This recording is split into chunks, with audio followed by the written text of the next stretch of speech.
come together as a community and we need to work the problem. We need to slow the spread. San Diego sets another grim record with over 1,000 coronavirus cases in a day. This morning, we're learning about a major breakthrough for a vaccine. Business owners taking to the street in disagreement with COVID shutdowns were live at the county administration building this morning. We've been here for a very, very long time. We contribute to the economy, and we are law-abiding citizens. A judge's ruling is a big win for dreamers looking to stay in the U.S. And taking you inside of Callaway Golf Company for some tips for the ladies. And king tides are making a splash along our coast this morning. You're up with News 8.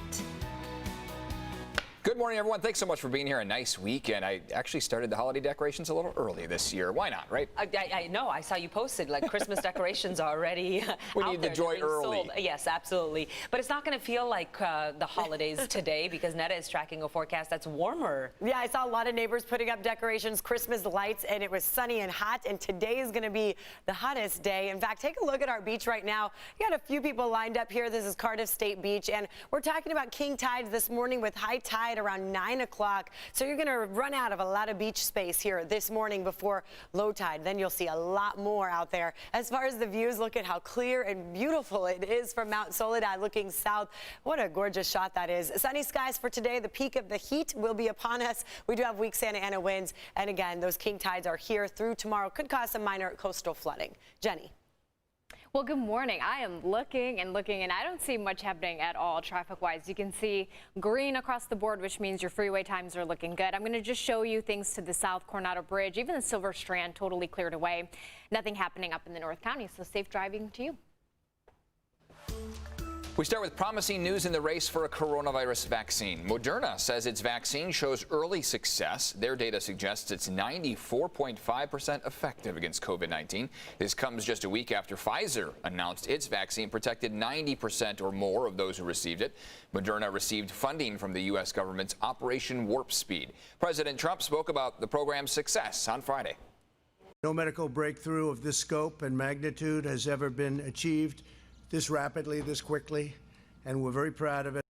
Moderna expects to have about 20 million doses earmarked for the U.S. by the end of the year. Meanwhile, Pfizer hopes to have about 50 million doses globally before the year ends. Both of those studies are ongoing. Meantime, another grim milestone for the U.S. The country has hit 11 million COVID-19 cases, still the highest globally.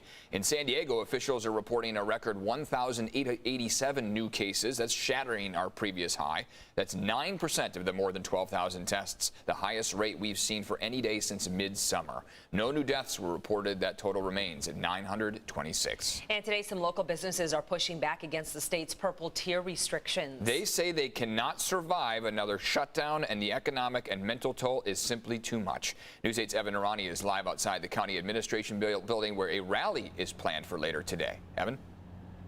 Yeah, that's right. Good morning, Eric and Stella. Everything that you said are the sentiment of those business owners and supporters of local businesses who say that over the last several months, they have not been able to make much of a profit. And with the direction that we're going in the purple tier guidelines, they probably will not be able to over the holidays. So they're pushing to reopen the economy, especially the local businesses here in San Diego. They're going to be meeting here at 3:30 p.m. specifically in front of the county administration building. But at 2:30, they're actually going to meet in front of Time Out Sports Tavern. It's about a mile and a half east, and what they're going to do from there is take a unity march, they say, here to the county administration building. This, of course, comes as we complete our first week of our purple tier guidelines. We will likely be in the purple tier for longer than another 2 weeks, although it would be another 2 weeks minimum. The people rallying here today say that they want the county administration and the Board of Supervisors to do something about this. They want to deviate from what the state is asking and to open the economy quicker. Close to 20 states around our country that are stressing their healthcare systems to the limit. And we need to know that that could be us.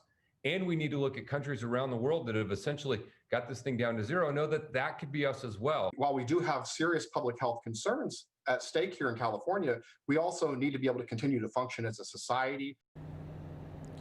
Joining the businesses and their owners in their push to reopen the county will be Supervisor Jim Desmond, who has advocated for keeping businesses open despite the state-tiered guidelines. Some business owners feel like the blanket approach to shutting down the county has been hasty and hasn't considered the true cause of spread of the virus. But the health leaders say that the purple tier guidelines are necessary for the rate of spread that we're seeing around the county. Yesterday was the 5th consecutive day that more than 600 new coronavirus cases were reported by the county, and just yesterday alone, the county reported a record spike in cases of 1,087 new cases. Now, the business leaders and supporters of businesses who are going to be gathering here today, just around 3:30 in front of the county administration building, they say they understand that there is a problem in terms of the rising tide of cases of coronavirus, but they don't believe that businesses are the stem and the root cause of it. They believe that businesses can safely reopen, and we can also see a decline in the rate of spread. They want the county and the state to come up with different guidelines for them to be able to reopen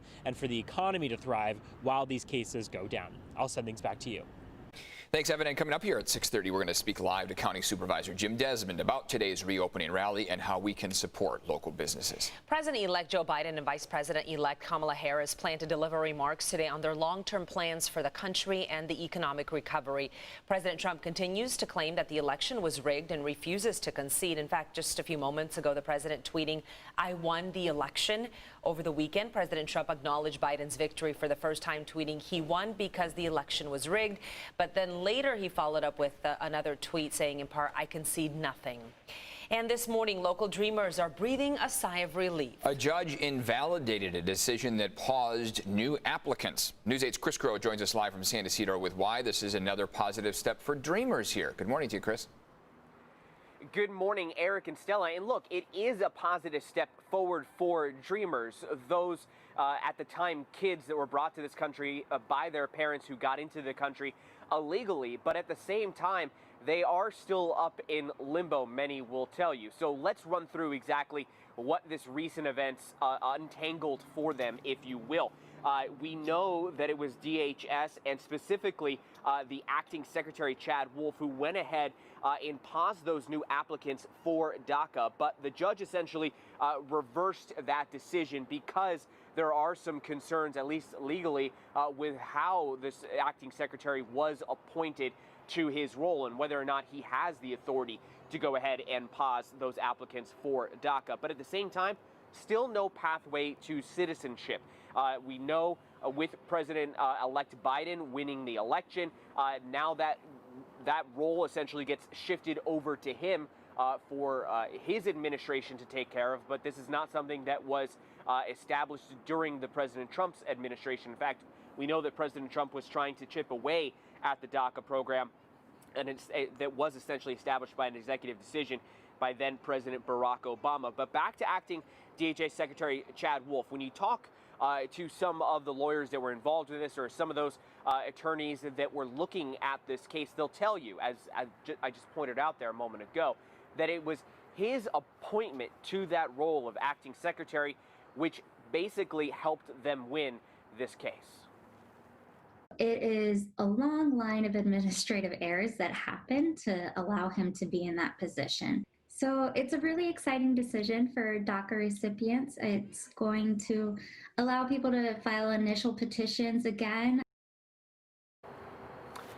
And so, look, initial petitions will be able to be filed again, and President-elect Joe Biden has promised that he will continue the DACA program and try to reestablish it to its full strength. But again, the pathway to citizenship, which a lot of these dreamers want to have, they still don't know if that's something that will be happening soon for them. Eric and Stella?